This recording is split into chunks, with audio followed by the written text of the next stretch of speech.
किंदली की राजा रुस रुस के देखियो अछमित के सिवान पर से भाग भाग के किंदली के रास्ता दे रहले है।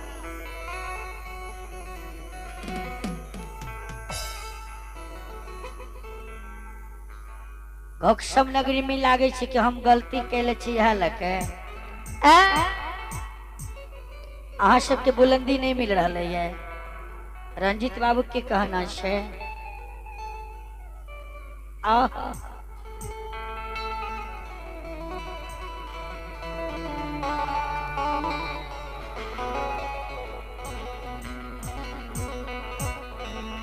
चलो दीदी सब थोड़ा अहाँ सब हाथ उठेबे ताकि रंजीत बाबू की हौसला आगे बढ़ जाए।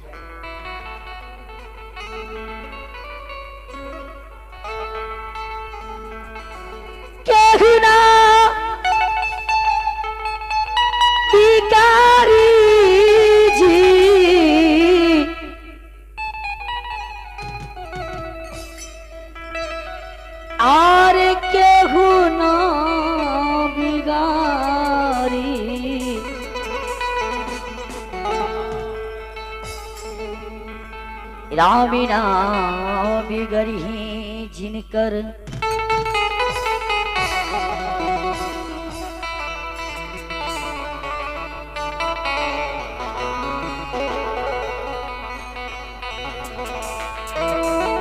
जेकर नाम बिगड़ जाए छे सरकारी धरती पे माने वाला भी नहीं रहे छे।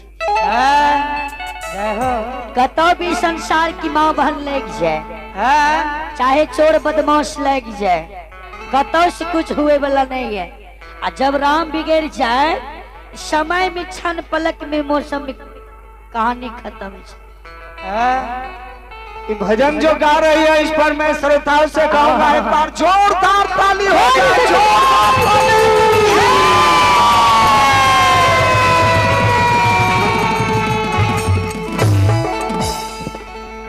केहू ना बिगारी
ए कृष्ण कन्हैया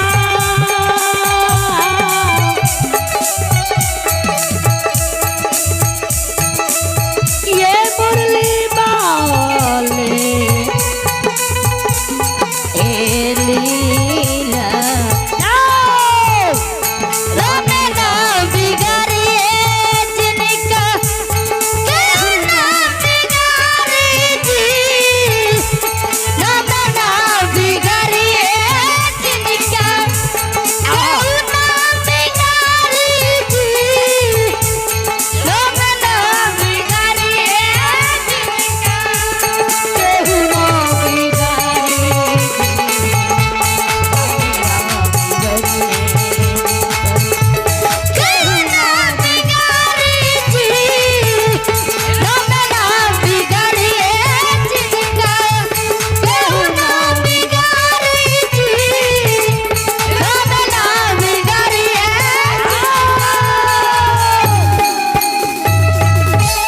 अभी अभी बहुत बहुत ही भोक्षम नगरी में श्रोता बंधुओं से बुलंद मिली।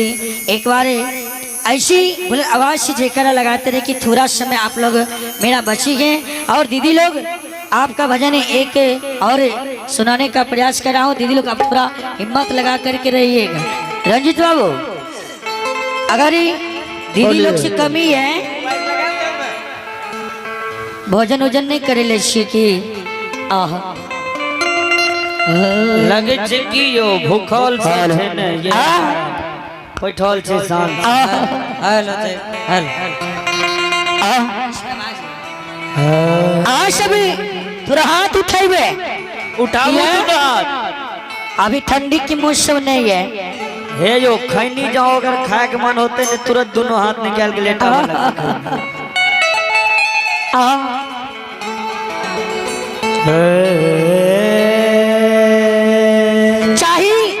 संतों ने कहे मैं भी संत हूँ।